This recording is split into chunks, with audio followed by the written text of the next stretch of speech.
बताइए क्या हुआ जो आकाश नाम के युवक ने आपने किस तरह से दोस्ती की और लव जिहाद से क्या मतलब है? देखिए, मैं नैनी में रहती हूँ और मेरा नाम आंचल है। इस लड़के से मेरी एफबी पे दोस्ती हुई थी, ठीक है। इससे मेरी एफबी पे दोस्ती हुई थी, धीरे धीरे मेरे हम लोग दोनों की फ्रेंडशिप हुई। और ये लड़का मुस्लिम था, ये मुझे नहीं पता था। मतलब मैं जानती हूँ कि आकाश है, आकाश इसने अपना नाम बताया था। इससे धीरे धीरे मेरी फ्रेंडशिप हो गई। उसके बाद हमारी बोलचाल हो गई, फिर हम लोग रिलेशनशिप में आ गए। फिर इसने मुझसे बोला कि मैं तुमसे शादी करूँगा, ठीक है। फिर उसके बाद मतलब मैं इसकी बातों में आ गई। जब मैं इसके साथ रिलेशनशिप में आ गई, पता है मैं 2 बार प्रेग्नेंट भी हो चुकी हूँ। तो मैंने इससे कहा कि अब क्यों ना शादी ही कर लेते हैं। तो उसने फिर बताया कि मैं तुमसे शादी नहीं कर सकता। तो मैंने कहा क्यों तुम शादी नहीं कर सकते? तो उसने मुझसे बोला कि देखो, मैं तुमको आज सच बताता हूँ, तो मैं हिंदू नहीं हूँ। मेरा नाम ना ही आकाश है, मेरा नाम इमरान है, जो कि यहाँ पे रहने वाला, मतलब नैनी में रहता है, उसका घर है।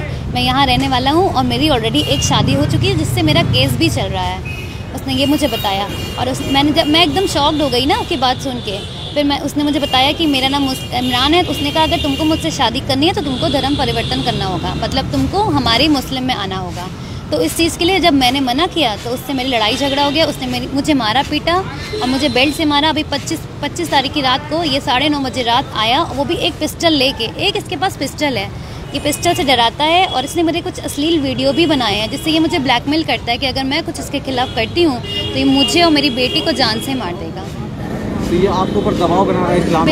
बिल्कुल अपना रहा है, बनाने के लिए अपना रहा है। इसलिए मैं इस चीज़ के लिए राज़ी नहीं हूँ, क्योंकि मैं हिंदू हूँ, मैं कैसे वो कर लूँ। और मैं एकदम शॉक्ड हो गई ना, क्योंकि मैं उसको समझ ही नहीं पाई। उसने प्यार का झांसा दिया और मैं भी फंसती चली गई। कितने साल तक रिलेशनशिप किया? मैं इसके साथ साल भर से हूँ। जी हाँ। ये झगड़ा अभी हुआ? ये झगड़ा भी परसों हुआ है, तब इसने बताया ऐसी बात है।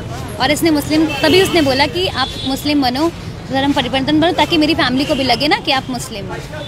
तो कभी शक नहीं हुआ इधर साल भर के बीच? नहीं, अभी कुछ ऐसा शक ही नहीं हुआ, कुछ डाउट ऐसा हुआ ही नहीं। और इसके बाद मैं कल नैनी थाने में मैंने कंप्लेंट भी की, जाके मुकदमा लिखवाया है इस लड़के के नाम। इस लड़के को लेके आए हैं, लॉकअप में बंद भी किए हैं, लेकिन अभी तक मेरी FIR नहीं की गई है। मैं पता नहीं क्यों FIR नहीं, और ना ही मेरा मेडिकल अभी तक कराया गया है। इसलिए मैं चाहती हूँ कि FIR हो और इस लड़के को कई से कई सज़ा मिले, ताकि दूसरों की लड़कियों के साथ इस तरह ना कर पाए। क्योंकि पता है इसकी लाइफ में मैं ही नहीं, ऑलरेडी 2-3 लड़कियाँ हैं इसकी लाइफ में, वो भी सारी हिंदू। इसलिए मैं चाहती हूँ कि मेरे साथ भाई इंसाफ हो, ताकि अगला भी इसका चेहरा सामने आए, ताकि अगला भी सेफ हो जाए। कुछ करने से पहले जो चीज़ मेरे साथ है वो अगले के साथ ना हो। क्या नाम है? मेरा नाम आंचल है, आंचल।